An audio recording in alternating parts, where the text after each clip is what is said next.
Cathy, Étienne. Allô? Toute la famille, Michaud!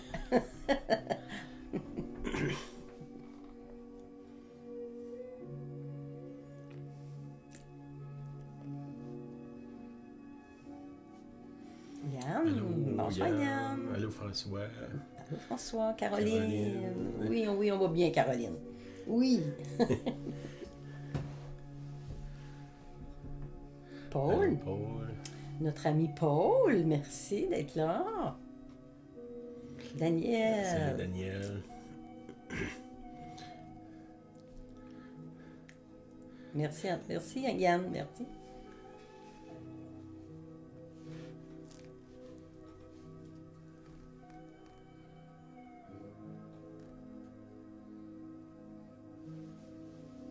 Marcel.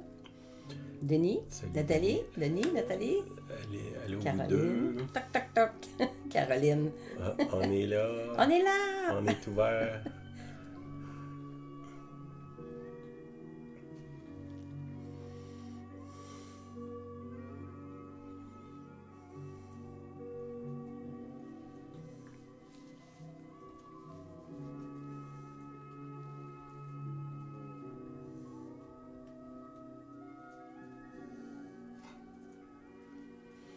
Hélène. Allô, Bonsoir Hélène. Hélène.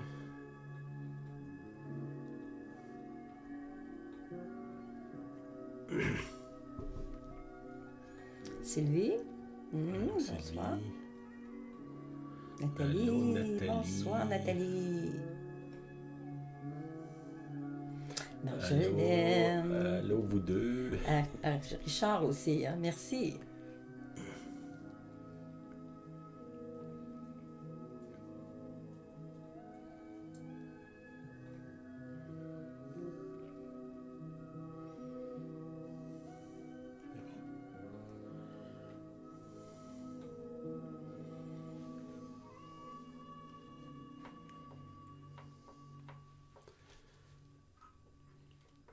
T'avais-tu quelque chose? Non, pas tout de suite, non? Pas tout de suite. Non. OK. Mon titre, c'est L'art perdu de recevoir. Mhm. OK. La semaine passée, on a parlé beaucoup que la plupart des événements marquants de la vie de Jésus se sont passés avec des très petits groupes de gens. Là.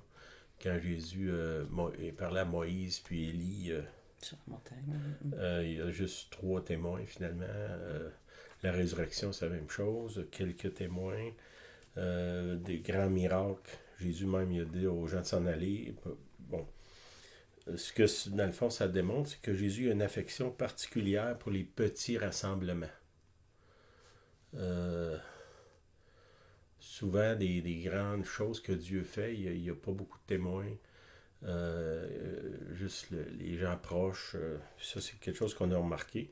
Je dis pas que Dieu agit pas dans des grands rassemblements, c'est pas ça, là, mais je sais que le Seigneur, il y a quelque chose de particulier par rapport à, tu sais, si 2 ou 3 sont assemblés à mon nom, je suis au milieu d'eux.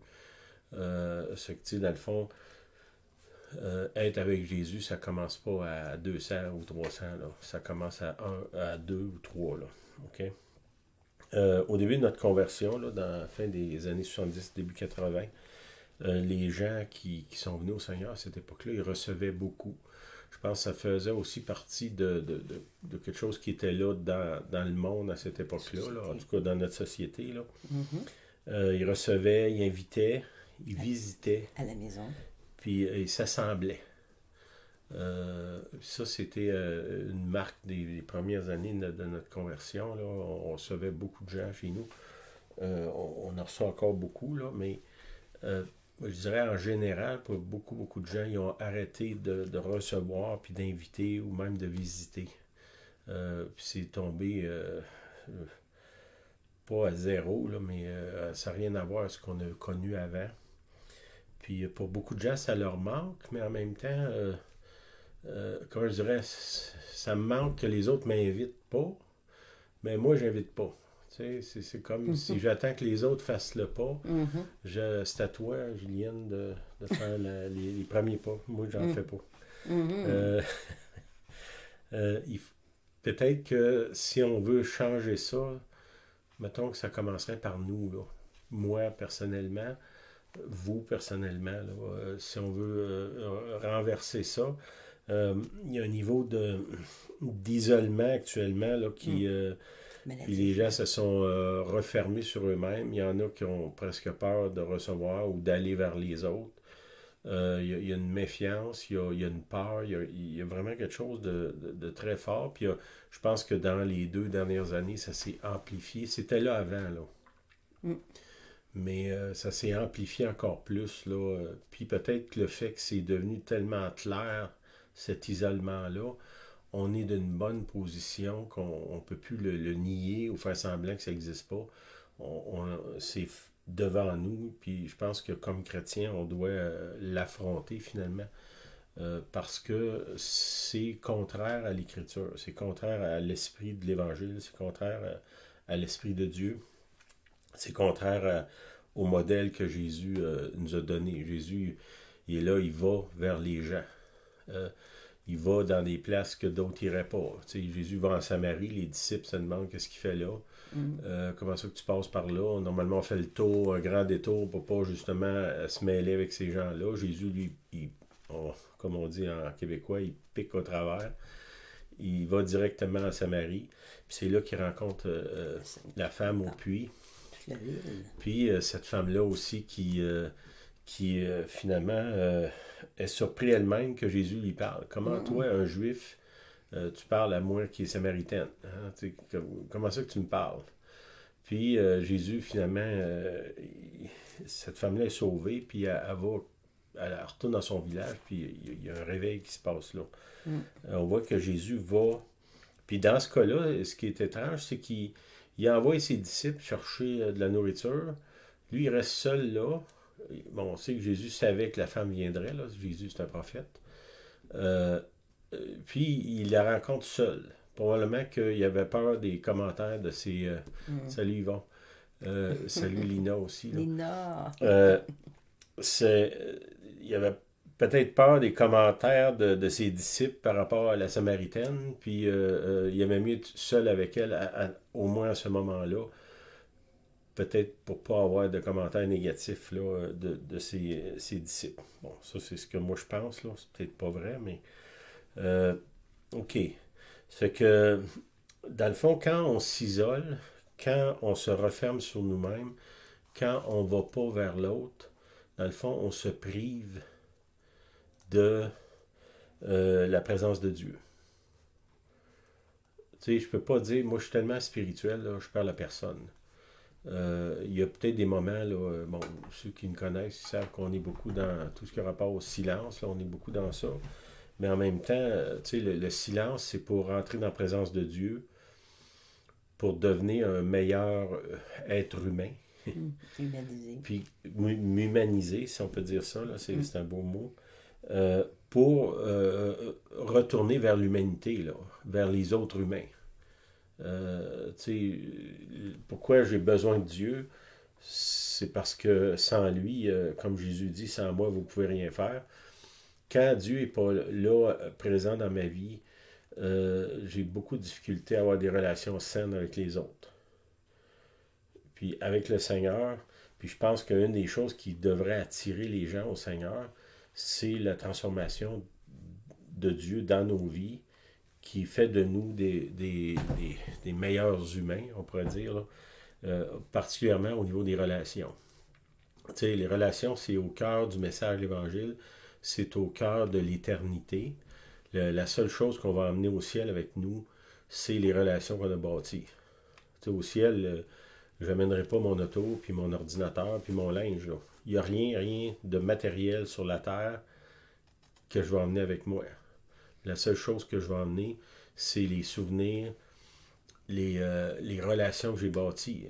Quand on voit Jésus parle à Élie puis Moïse, ben Élie puis Moïse, c'est Élie puis Moïse. Là. Ces gens-là, ils ont marché sur la terre. Il y avait des contemporains. Ces gens se reconnaissent. S'ils reconnaissent Moïse 2000 ans ou plus que 2000 ans après qu'il est mort, c'est parce qu'il a resté lui-même. Ils l'ont pas reconnu à cause de son linge. Probablement qu'il n'y avait pas le même linge qu'il avait sur la terre. Je pense pas. Mais parce que c'était Moïse. Puis qui vous êtes, c'est ce que vous allez être dans le ciel. On pourrait dire une version améliorée là, de nous-mêmes, mais on va être nous-mêmes quand même. Là. Puis ça, c'est important qu'on comprenne ça parce que quand des fois on s'égare dans notre message ou dans ce que Dieu veut faire, puis on met le matériel, les objets, les missions, tout ce qu'on bâtit finalement, avant les relations. Puis tout ce qu'on a, si, je sais pas, si on a une bâtisse, mais le but de la bâtisse, c'est que les humains qui sont là viennent se rencontrer là, puis se réunir, puis développer des relations. Tu sais, on n'est pas ensemble pour la bâtisse est là pour qu'on soit ensemble. Si on a un ministère, mettons un ministère prophétique ou de guérison ou de prédication, le but, c'est de créer des liens avec des gens. Puis ces liens-là devraient nous amener plus loin au niveau relationnel. Là. C'est pas, tout ça, c'est des instruments. C'est pas le but, puis c'est pas ce qui est au centre. Ce qui est au centre, c'est les humains qu'on rencontre. Puis c'est ça qu'on doit prioriser. Okay? Puis le fait que depuis plusieurs années, on s'est isolé, on s'est éloigné les uns des autres. On a beaucoup de relations en surface. Bonjour, comment ça va? Il fait beau? Ou il fait pas beau? Ou comment... C'est très, très... c'est ça, en surface. Puis le fait qu'on se rencontre très peu, qu'on invite très peu, qu'on visite très peu, on ne développe pas des relations profondes. Puis ça manque à tout le monde qui sont pris dans ce système-là. Il y a personne là, que j'ai entendu dire que moi, ça me fait tellement de bien de ne pas être en relation profonde avec personne. C'est bon pour moi, ça développe mon caractère. Ça me donne la vie, non? Ouais, c'est ça, ça me donne la vie. Je sors vainqueur de ça. Non. On a besoin les uns des autres. Puis si nous, comme chrétiens, on veut faire la volonté de Dieu, ben un des affaires, c'est que, tu sais, ils vous reconnaîtront à l'amour que vous aurez les uns pour les autres. Ça, c'est ce que Jésus dit. Ben, l'amour, il faut que tu sois présent. Je peux pas envoyer juste une carte, là. Ou, bon, on peut le faire virtuellement jusqu'à un certain point, là, mais à un moment donné, je dois voir la personne, je dois être capable de la serrer dans mes bras, je dois être capable de l'embrasser, la toucher, il faut on arrive là. Puis, comme je vous dis, là, tombez pas dans le siège de la victime qui dit « Ah, ben moi, personne m'invite. Oh. » Ben ouais, mais toi, est-ce que tu invites quelqu'un, là? C'est à moi à faire... si c'est moi le chrétien, là, que je prétends être chrétien, c'est à moi à faire les premiers pas. Puis ça, ben, c'est au cœur de ce que le Seigneur dit. Dans Matthieu 25, 40, ça dit, c'est le roi, c'est une parabole que Jésus parle. Je vous le dis en vérité, toutes les fois que vous avez fait ces choses à l'un de ces petits, de mes frères, il parlait d'avoir donné un verre d'eau, d'avoir accueilli, d'avoir donné du linge, d'avoir aidé les autres finalement. Il dit, toutes les fois que tu as fait ça à quelqu'un, c'est à moi que tu l'as fait. Puis tu sais, ce que ça nous dit, c'est que le royaume de Dieu, c'est des gens, c'est des personnes. Puis la chose est, c'est que si je ne reçois pas les gens, ben, selon ce passage-là, finalement, c'est Dieu que je ne reçois pas. Si je veux une augmentation de la présence de Dieu dans ma vie, un des façons d'arriver là, c'est d'augmenter la présence des autres dans ma vie. Comment? En donnant, pas en allant tirer le jus des autres, là, si je peux dire ça. Peux-tu dire ça? Ouais. Ouais, la force des autres. Il est trop tard, je l'ai dit, mais plutôt d'aller donner aux autres. Puis en donnant, Dieu va, si mon vase se répand sur les autres, Dieu va le remplir, mon vase. Mais si je suis comme la mer morte, qu'il n'y a rien qui sort, ben je vais devenir amer. Comment? C'est ça, la mer morte, c'est l'amertume. Puis pendant que je réfléchissais là-dessus, puis ceux qui me suivent, là, peut-être vous avez dit, ben il est redondant pas mal, il parle tout le temps de la même affaire, là. Ben, moi aussi, j'ai hâte de changer de sujet, là. Sauf que quand le Seigneur continue à répéter les mêmes affaires, c'est parce qu'on n'obéit pas, là. Mhm. Puis ça, c'est facile à prouver, là. L'autre jour, j'ai envoyé une annonce, y a-tu quelqu'un qui veut recevoir des gens chez eux? Sur combien de centaines de personnes? Il y a une personne qui m'a écrit. Mhm. Puis je vous dis pas que tout le monde doit recevoir des réunions chez eux, là, mais c'est quand même symptomatique de quelque chose, là. Café, un petit mot. Tout le monde va être reçu, Mhm. mais les gens ont de la difficulté à recevoir. Mhm. Puis même quand je suis reçu, OK, mettons que c'est pas moi qui reçois, ben, il y a peut-être, moi, j'ai peut-être quelque chose à amener, là, à la personne qui me reçoit. Mhm. Euh, Puis pour que peut-être ça y tente de me réinviter. Mhm. Ça peut être amener mon sourire, amener ma prière, amener une parole prophétique, Un petit amener gâteau. un gâteau, oui, ça c'est bon ça. Je vais mettre ça dans ma liste. Puis d'amener quelque chose, d'amener la joie, d'amener... il y a plusieurs années, un monsieur qui venait ici, il avait toujours sa Bible, puis il avait tout le temps, il arrivait, puis il disait, ouais, je priais pour toi, puis Dieu m'a donné un verset. Puis amener ça à sa bouffe en plus. Puis oui, il amenait la nourriture en plus. C'était un En monsieur plus. qui vivait seul, je pense que je vous en ai parlé l'autre jour. Là. On Puis, pouvait manger ensemble. il arrivait avec la nourriture parce que lui, il vivait seul, puis nous autres, on était 8. Là. C'était comme compliqué de nous inviter. Là. Mais il arrivait ici avec la nourriture, puis il y avait toujours une parole du Seigneur. Mhm. Un encouragement. Le morceau de Dieu qui manquait dans notre vie, il l'avait, puis il l'amenait. Mm.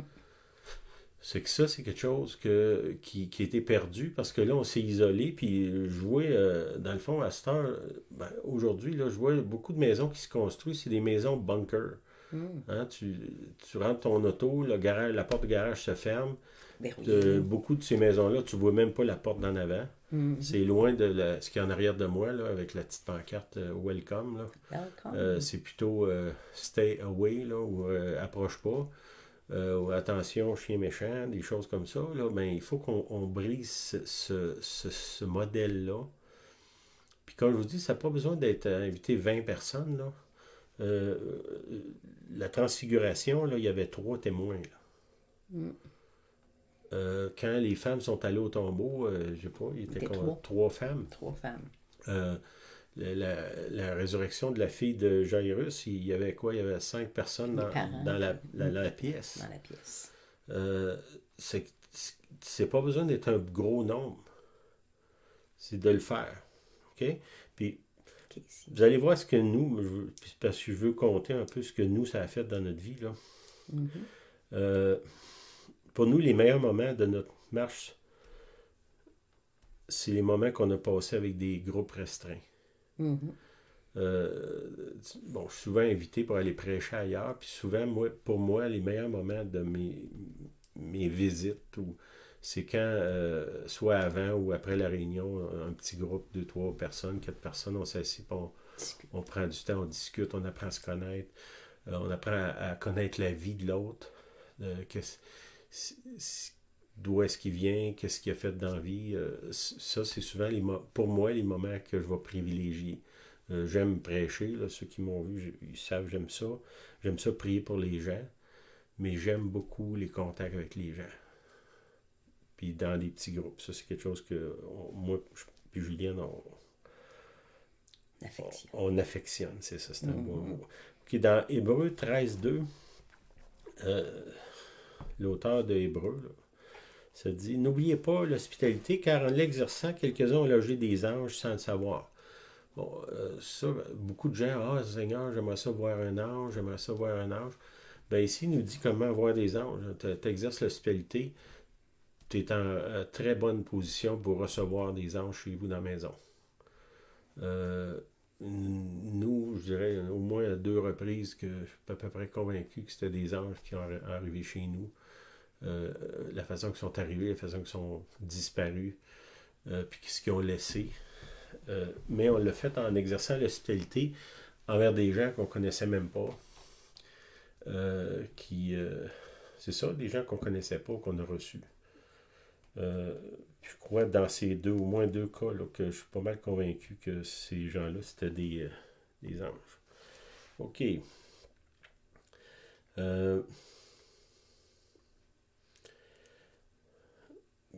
cette hospitalité-là, elle s'exerce de différentes façons là, autour d'une table. Ça peut être aussi un voyage. Faire un voyage, je me souviens, j'avais fait un voyage avec Tom McDonald, un de mes amis américains. On avait parti d'Owego, New York. On était allé à Charlotte. On était, je pense, 10 heures dans l'auto ensemble. C'était un temps extraordinaire de se connaître, de connaître notre vie, de rire, de manger ensemble, parce qu'on arrêtait quelquefois. Tom est venu, Yvon, il est là, t'es témoin de ça. Il est venu à plusieurs reprises au Québec, puis à certains moments, on a fait des tournées. On a fait, je sais pas combien de villes ensemble. Bon, on couchait dans la même pièce. Le soir, on se racontait notre journée. Finalement, on riait. C'était extraordinaire, ces moments-là. Puis on a eu des moments extraordinaires avec des gens que je rencontre, puis ça fait des années de ça, ils me disent « Ouais, vous étiez venu à notre église, puis vous m'aviez dit telle chose, ça a changé ma vie. Tous ces moments-là extraordinaires, c'était quand on était en proximité avec d'autres, puis qu'on les a invités, qu'on a fait des sacrifices, qu'on a dépensé de l'argent, du temps, pour justement passer du temps avec eux. D'autres, c'est des voyages missionnaires. Je me souviens, on est allé avec un groupe de notre église au Mexique. Un voyage extraordinaire. On a appris à se connaître. On a vécu des choses extraordinaires ensemble. Ça, c'est des occasions. Visiter des gens qu'on ne connaît pas. Ces gens-là qu'on ne connaissait pas, qu'on a ouvert notre porte, ou qu'on a été voir, on est allé vers eux. Il y en a qui sont devenus des amis. Il y en a qui ont ouvert des portes dans notre vie qu'on n'aurait jamais cru. Mais c'est venu à partir de sortir de notre zone de confort, puis d'aller vers des gens qui sont différents de nous. Dans certains cas, je me souviens, les premières années, Julienne, elle parlait à peine anglais. Puis on recevait des gens, des fois, 3 ou 4 jours ici, qui parlaient juste anglais. C'est vraiment de l'inconfort, là. Des sacrifices aussi. Tu as des conversations, puis tu comprends pas grand-chose de ce qui se dit. Mais le cœur était là, il y a quelque chose qui s'est transmis quand même. Puis ça, c'est venu avec, dans le fond, le désir d'aller vers l'autre. Aider des gens. Je sais pas, moi, quelqu'un me parlait en fin de semaine, il est allé déneiger des toits. Ben, ça peut être une occasion de rencontrer quelqu'un, de parler avec, de créer un lien. Au travail aussi.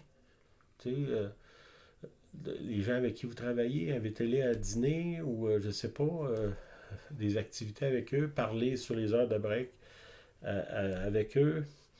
Tous les gens qu'on rencontre partout, dans les restaurants, les magasins, les épiceries, d'aller vers l'autre. Puis peut-être si vous... Il y en a qui sont moins relationnels que d'autres, mais demandez au Seigneur qu'il vous aide à aller vers l'autre, puis peut-être qu'il ne vous envoie pas des cas trop difficiles, excusez-moi, en partant, là. Des gens qui sont trop différents, on pourrait dire, là, qui vont vous intimider. Dieu, il vous connaît, il va vous respecter, mais demandez-lui. Puis qu'est-ce que ça fait, ça? Ben, il y a quelque chose qui se passe dans ce temps-là, puis je vais vous conter un peu quelques aventures qu'on a eues, le fait qu'on a reçu, là. Je me souviens, la première église qu'on allait, Julien va se rappeler de ça, on invitait les hommes seuls de l'église. Il y avait plusieurs personnes, soit qui étaient célibataires ou veufs. Au soir de Noël, je pense, dans le temps de Ouais, Noël. dans le temps de Noël, on faisait un repas. Puis la plupart, c'était des hommes. Oui, des hommes seuls. Puis, oui, c'était des hommes seuls. Un bon groupe, là, 7, 8, 9 personnes, je ne me souviens pas exactement. Puis, ils venaient manger chez nous. Ben, je pense que pour eux, c'était peut-être le réveillon de Noël pour ces gens-là. Puis, nos enfants, ben, les enfants étaient là, ils étaient jeunes, ils s'assisaient sur les messieurs. Les messieurs, c'était un moment glorieux pour eux, puis pour nous aussi. Là. Oui, c'était très On ne agréable. faisait pas ça parce qu'on est des bons chrétiens, puis il faut bien faire des sacrifices. Là. C'est un plaisir de le faire. Puis ça bâtit des relations. Quand on arrivait durant l'année, on arrivait à l'église. Après ça, il y avait quelque chose de spécial, un lien qui s'était créé. Puis ces gens-là, ils venaient vers nous autres, puis on pouvait prier avec eux, on parlait, on connaissait leur histoire un peu parce qu'ils avaient eu le temps de nous la raconter.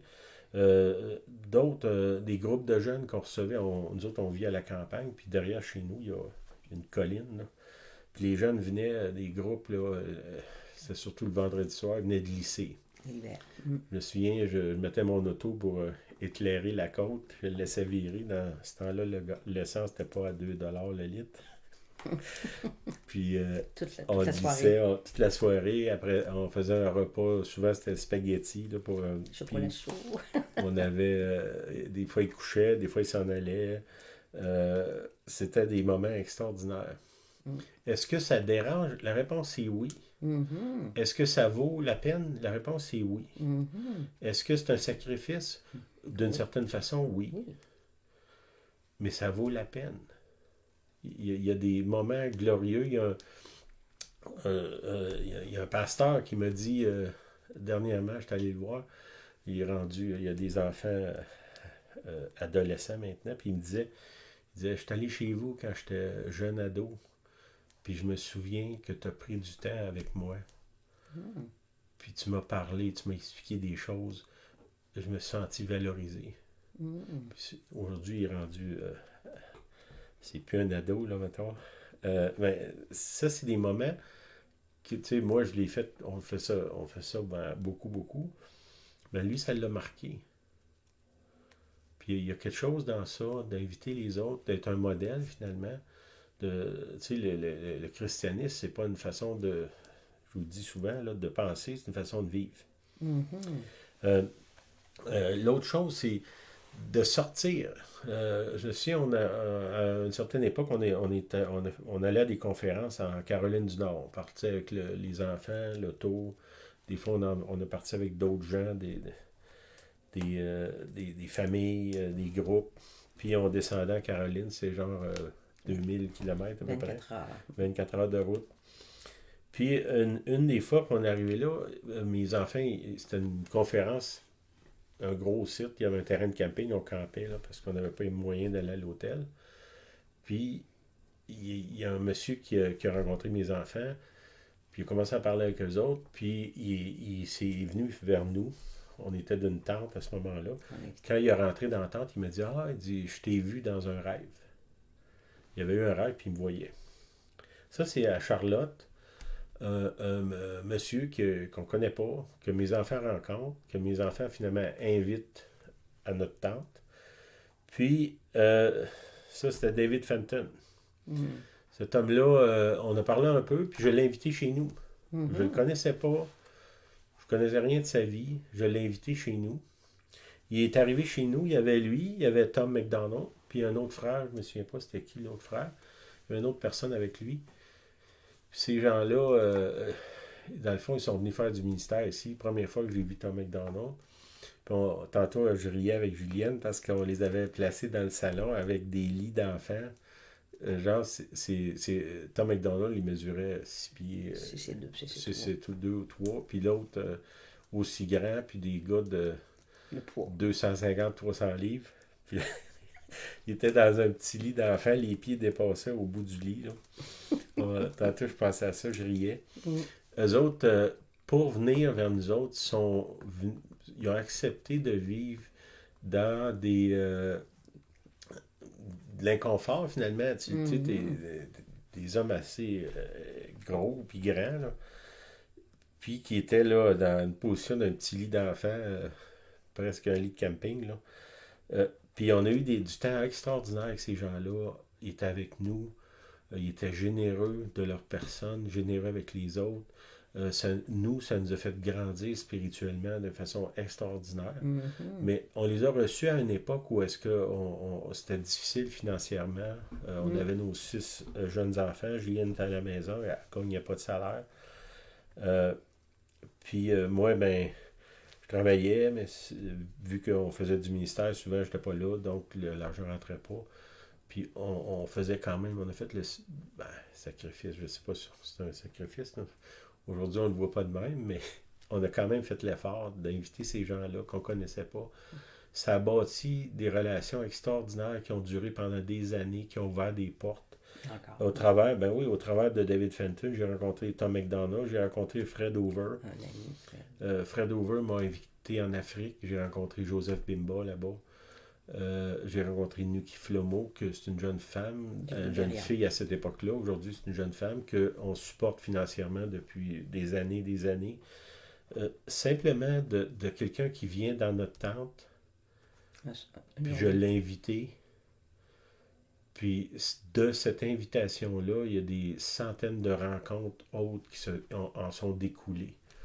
C'est que, tu sais, quand on dit de ceux qui exercent l'hospitalité reçoivent des anges, on reçoit des anges, mais on reçoit aussi du monde extraordinaire qui change notre vie. Puis, comme je vous dis, on l'a fait à une époque où est-ce que ça demandait énormément de nous autres parce qu'on n'avait pas d'argent, puis les nourrir, puis en tout cas, c'est toute une affaire, là.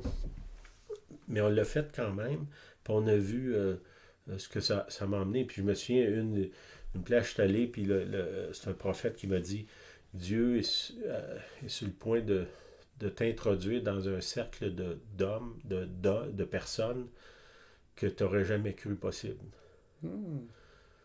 Puis, tu sais, au travers de ces gens-là que j'ai rencontrés, David Fenton m'a emmené à Tom McDonald, à Fred Hoover. Au travers de Hoover, on a rencontré Rick Joyner, Bob Jones, plein d'autres personnes.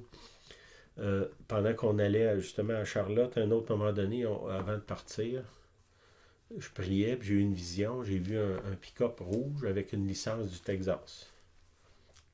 Fait qu'on s'en va à Charlotte encore. Camping. Conférence. Aller dans cette conférence-là, ça demandait énormément de notre part. Il y a des gens qui nous disaient « Ah, tu mets tes enfants dans le péril, puis blablabla. » Mais on avait tellement faim, tellement soif, que c'est comme si on avait cette urgence-là d'aller voir des gens qui, en tout cas, à mes yeux, connaissaient Dieu mieux que moi, que l'impression que j'avais, ces gens-là vont nous aider à aller plus loin dans notre démarche. Mais ça demandait quand même beaucoup. Puis c'était pas très bien compris autour de nous. Puis on est arrivé là-bas, puis mais bon, nous on parle français, les enfants parlaient français, puis il y a un homme qui était là, un jeune homme, Fabien Néron, aujourd'hui il est à Sherbrooke, là. Il vient de Chibougamau. Il vient de Chibougamau, puis quand il a entendu parler français, il dit « Ah ouais, vous êtes qui? » Puis là, il est venu à notre tente, puis quand il est arrivé, il y avait un pick-up rouge avec une licence du Texas. Il vivait au Texas. Puis, on a fait connaissance. Lui, il vivait chez des gens qui avaient un ranch au Texas, un gros ranch. Puis ces gens-là venaient du Québec aussi. C'était Jacques Vallée, monsieur. Ils nous ont invités au Texas. On est monté au Texas. On 36 heures.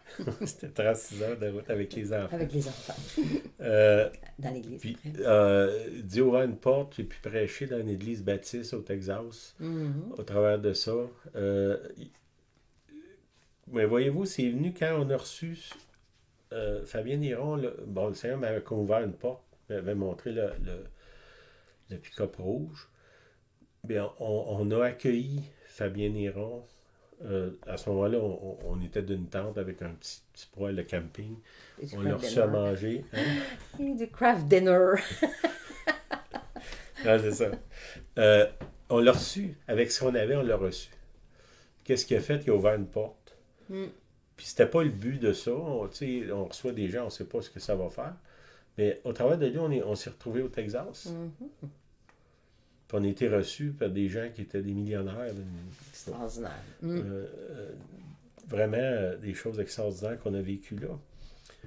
Je pense à une autre chose. Mon ami Jaime à Québec, Sylvia. J'ai rencontré Jaime dans une réunion à Québec. Il y a longtemps. Drôle de situation. Quelqu'un nous invite à l'église. C'est un membre de l'église. Il nous invite à prêcher à son église, sauf qu'il ne l'a pas dit au pasteur. Là. Puis là, on arrive là, puis il y a un malaise. Puis, finalement, le malaise se dissipe. On a développé une relation avec le pasteur et sa femme. Puis, c'est là que j'ai rencontré Jaime la première fois. Puis, de ma rencontre avec Jaime, qui vit à Québec, à un moment donné, Jaime me dit « Ah, il y a un pasteur du Mexique. Finalement, on se retrouve au Mexique. » Puis plus tard, ce pasteur-là, on l'invite chez nous. On l'a reçu avec sa famille. après ça, on est allé au Mexique. Ils ont ouvert une porte. Je ne sais pas, j'ai prêché dans des dizaines d'églises au Mexique au travers de cette rencontre-là, de quelqu'un qu'on a reçu chez nous sans arrière-pensée, sans plan d'essayer de trouver quelque chose. Simplement l'hospitalité. Au travers de lui, de cette rencontre-là, on a ouvert une mission au Mexique, un membre de notre Église qui aujourd'hui est décédé. La mission est encore en fonction. On est allé à la mission, je ne sais pas combien de fois, une dizaine de fois peut-être. Là. Puis on était allé à d'autres endroits aussi. Mais ça, c'est venu simplement en ouvrant notre porte. La petite porte bleue en arrière de moi. Là. Welcome. Welcome. Bienvenue, on veut vous recevoir. Mm-hmm. Puis, ça, c'est les expériences qu'on a vécues. La même chose avec Jaime, à un moment donné, il y a un autre frère de Caroline qui, à un moment donné, le Seigneur lui a montré d'aller au Québec. Puis le fait que moi, j'ai développé des relations là-bas, il y a quelqu'un qui a dit, ben moi, je connais quelqu'un au Québec. Mm-hmm. Il a mis en contact avec moi, je l'ai rencontré, je l'ai invité ici. Il y en a de vous autres qui l'ont rencontré, c'est John Cava. Mm-hmm. John Cava est venu à plusieurs reprises ici. Je suis allé à son église. On est supposé d'aller en Italie ensemble à un moment donné. Ça fait que tout ça, ça vient de cette capacité-là à recevoir. Puis d'aller vers quelqu'un qu'on ne connaît pas, de prendre le risque finalement. En relation, tu prends des risques. Mm-hmm. Est-ce que toutes les relations les gens qu'on a reçus, ça a bien tourné? Non, il y en a des gens là, que ça n'a pas été si bien que ça. Mais est-ce que je vais prendre le risque de ne pas recevoir, de peur de recevoir une mauvaise personne en me privant de toutes les bonnes? C'est pas bon, là. Ça fait que, dans le fond, cette idée-là de recevoir, ça rouvre des portes. À un moment donné, John Cava, il me parle, puis il me dit qu'il connaissait quelqu'un au Salvador. Mm-hmm. Un missionnaire. Puis mon ami Jaime de Québec, il me dit, on s'en va au Salvador, est-ce que ça vous tente de venir? Il est salvadorien. Puis là, lui, il est salvadorien. Là, j'ai dit oui, oui. Puis j'ai dit, j'ai un contact là-bas. Je donne le contact à Jaime. Jaime contacte le frère là-bas. Le frère, il dit, j'ai jamais entendu parler de John Cava. Je sais pas c'est qui, je connais personne aux États-Unis. Je sais pas si Dieu... Puis c'est drôle parce que la personne qu'on a contactée, c'était un pasteur. Je sais pas comment ça qu'on a pu avoir ce numéro de téléphone-là. Aucune idée. C'est le Seigneur, sûrement. Ça nous a permis d'aller là d'une façon un peu drôle. Là. On s'est retrouvés dans une église. On a prêché, on a eu du bon temps avec les gens. Un temps extraordinaire. Ces gens-là, ils veulent qu'on retourne. Mm-hmm. Mais, voyez-vous, c'est tout attaché, ça. Ces gens-là sont tout attachés ensemble. Puis finalement, le fait qu'on ouvre notre cœur, ça rouvre des relations que jamais, jamais autrement on aurait pu avoir. C'est que oui, si je garde ma maison fermée, c'est incroyable tout ce que je perds. En ne recevant pas, c'est Dieu que je ne reçois pas finalement, parce que le Seigneur dit, si tu reçois quelqu'un en mon nom, c'est moi que tu reçois.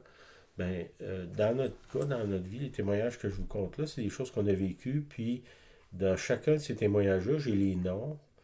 Il y en a de vous autres qui les ont connus, qui étaient avec nous dans ces voyages-là.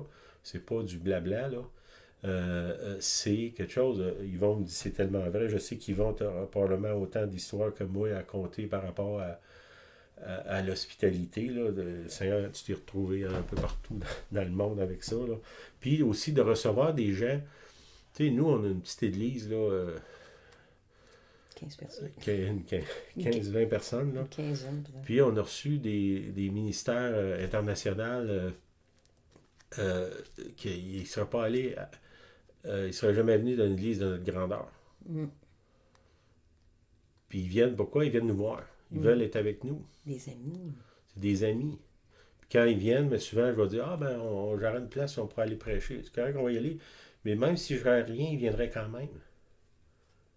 Parce qu'on a développé des relations avec eux.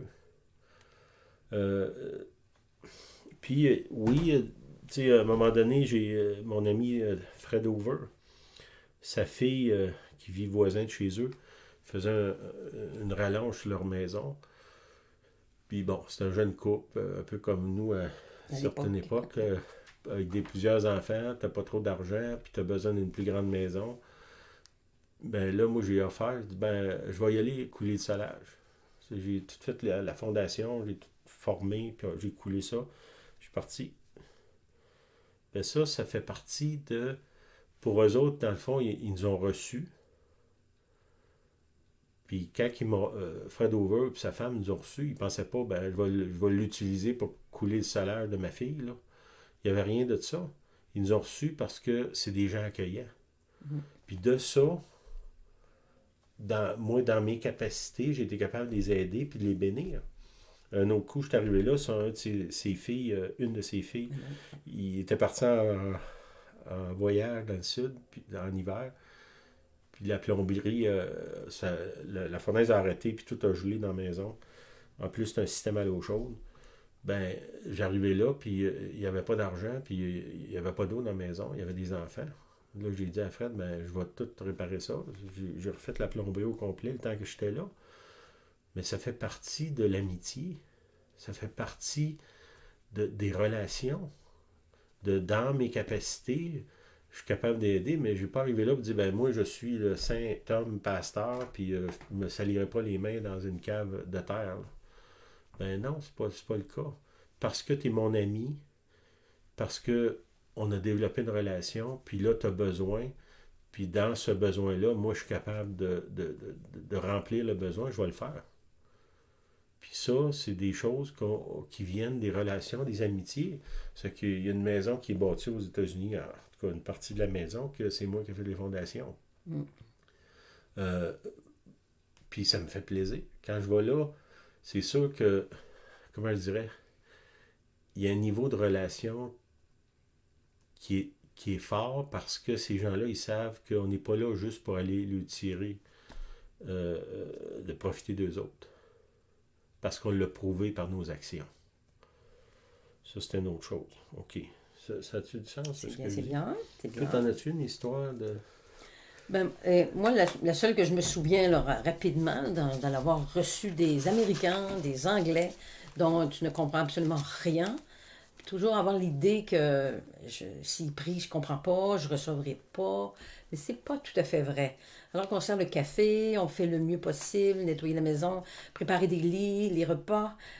C'était beaucoup, beaucoup de travail. Les filles aidaient. J'ai des filles, donc ils m'aidaient beaucoup. Mais au travers, je pense qu'avec les années, il y a quelque chose qui s'est déposé au fond de moi. Entre autres, Donna Over, la femme à Fred Over, ils sont venus souvent chez nous sans rien comprendre. Elle priait pour moi. Elle me le disait d'ailleurs, mais je ne comprenais rien. Et je peux dire que cette prière-là a porté fruit. Je n'ai pas de mots, mais je sais qu'elle priait et ça portait des fruits. Mais je n'avais pas de mots. Fait qu'avec les années, là, je m'en rends compte maintenant, là, que espèce de persévérance, d'accueillir. Puis après ça, dans le mot accueillir, je vais ajouter ce que Sylvain vient de dire, parce que ma réflexion depuis quelques semaines, c'est Jésus, on le condamnait parce qu'il s'assoyait avec les gens de mauvaise vie. Il y avait, bon, tu n'as pas le droit de t'asseoir avec ces gens-là. Et lui, il s'assoyait avec eux. Quand on parle de gens de mauvaise vie, on parle d'alcooliques, de prostituées, de gens drogués, des gens qui sont malpropres, les gens qui ne font pas partie de la haute classe. Il s'assoyait avec eux, il était accueillant. Puis je me demandais qu'est-ce qu'ils pouvaient bien discuter, parce qu'en aucun temps dans la Bible, il dit Dieu les a délivrés, il les a guéris. En aucun temps, il s'est écrit dans la parole. Donc, ma réflexion, elle me disait, il s'assoyait avec eux et il y avait du plaisir. Alors, quand vous recevez chez vous, ça demande beaucoup de travail, là, je comprends, appréciez tout le plaisir d'accueillir, parce qu'il y a une force là-dedans. Moi, je peux le dire. J'aime accueillir puis avoir du plaisir, sans résoudre de problème. Juste discuter, placoter, on se fait des petites farces et on rit. Moi, j'aime ça. Amen. Amen. Une autre personne que j'ai rencontrée, il s'appelle Jim McLaughlin. Il y avait une église dans... Le nord de New York. Dans l'État de New York, dans le nord, là. Place un peu comme chez nous, une place reculée, là. Une petite église, là. Des fois, je suis allé, il y avait 3 ou 4 personnes. Puis, à un moment donné, j'étais dans une plus grande église, puis que j'aurais pu rester là le dimanche, finalement, là. Puis j'ai appelé Jim, j'ai dit, Jim, je vais aller à ton église dimanche. Bon, je savais que si j'allais dans la grosse église, j'aurais eu plus que aller dans la petite église. J'aurais eu plus de monde, bon. Prestige, puis tout ce qui va avec. Mais j'avais à cœur d'aller voir Jim, puis de l'encourager finalement, d'encourager ces gens. Puis on a développé parce que c'est un petit groupe, là, les gens, on a développé une amitié avec ces gens-là, vraiment très forte. Puis de ça, mon amitié avec Jim, à un moment donné, Jim il allait faire une réunion en Angleterre, dans le nord de l'Angleterre, à je ne sais plus le nom. Chester. Chester, au nord. Puis Jim était sur mon cœur. J'ai demandé au Seigneur d'aller là en Angleterre avec lui. Puis finalement, je me suis retrouvé là. Fait que, voyez-vous, le fait de... Tu sais, j'avais le choix entre aller dans une place, je vais être franc, là, plus payant. Plus reconnu. Plus reconnu, plus glamour. Puis une place beaucoup plus humble. Puis j'ai choisi la place humble. Puis pas avec aucune arrière-pensée, parce que dans le fond, il n'y avait pas grand-chose à offrir. Là. Puis je le savais avant de partir, puis c'était correct. Puis au travers de cette décision-là, je me suis retrouvé en Angleterre. Puis là, j'ai rencontré un autre monsieur qui s'appelle Steve Shepherd. Que lui m'a invité à plusieurs reprises en Angleterre après ça. Puis on a développé une amitié. On l'a reçu chez nous. J'ai voyagé avec lui aux États-Unis. Puis de lui... on a rencontré un couple de gens de Sibérie qui nous ont invités à aller en Sibérie. Puis on était supposé y aller le 2 ans. Puis à cause du COVID, on n'a pas pu y aller. Mais on est quand même, l'invitation, elle tient toujours en Sibérie. Voyez-vous, tout ça, c'est attaché, là. Puis ça vient du fait que soit que nous, on est prêt à recevoir ou qu'on est prêt à aller. Puis même quand... mettons qu'il n'y a rien pour attirer les regards, disons ça de même. OK?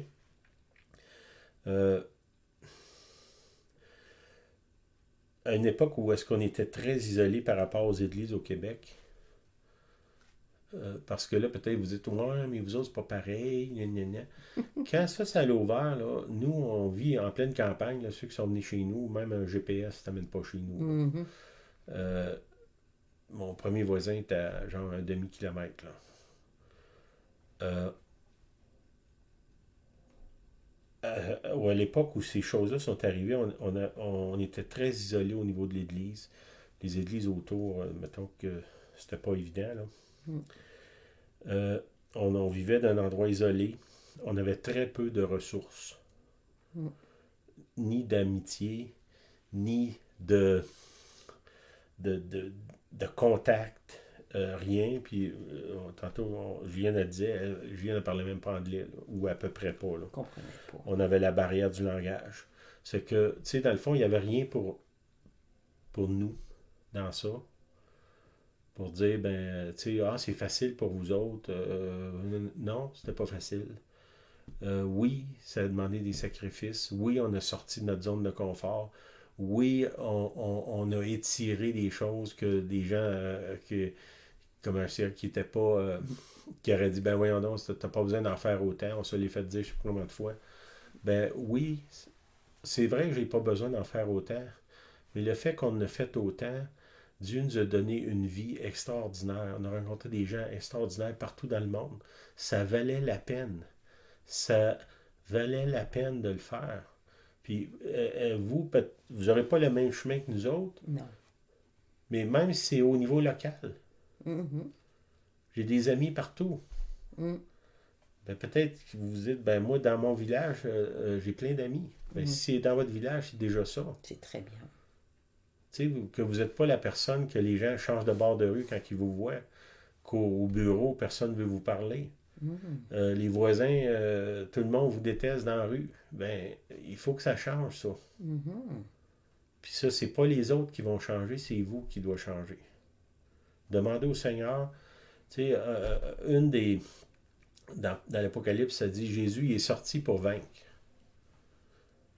Il est sorti pour vaincre, puis il peut vaincre toutes vos peurs, vos barrières, vos choses. Il l'a fait avec nous autres. Puis les choses que je vous témoigne, c'est venu de gens qui avaient limités au bout. Puis le Seigneur l'a fait quand même pour nous. Je pense que le Seigneur a ouvert une porte en France, puis on a des amis en France. Il y en a qui sont venus ici, il y en a d'autres que j'espère qu'ils vont venir. Des contacts extraordinaires, de l'amitié. Puis on a eu des super réunions en France dans les églises. Mais mes plus beaux souvenirs de la France, c'est quand on était avec des gens chez eux autour de leur table ou au restaurant où on a fait des sorties ensemble. Ça, c'est mes plus beaux souvenirs. D'être autour d'une table, de rire avec eux. Il y a quelque chose qui est né de ça, qui va durer jusque dans l'éternité.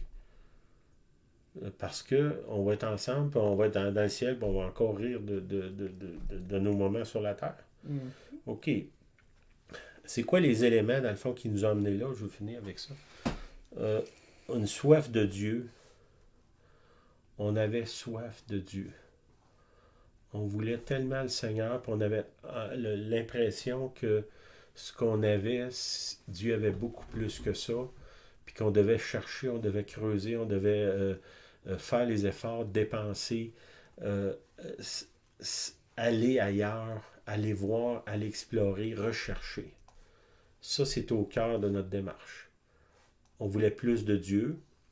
Puis là, aujourd'hui, je me rends compte que c'est dans les autres que la plupart du temps, je trouve Dieu.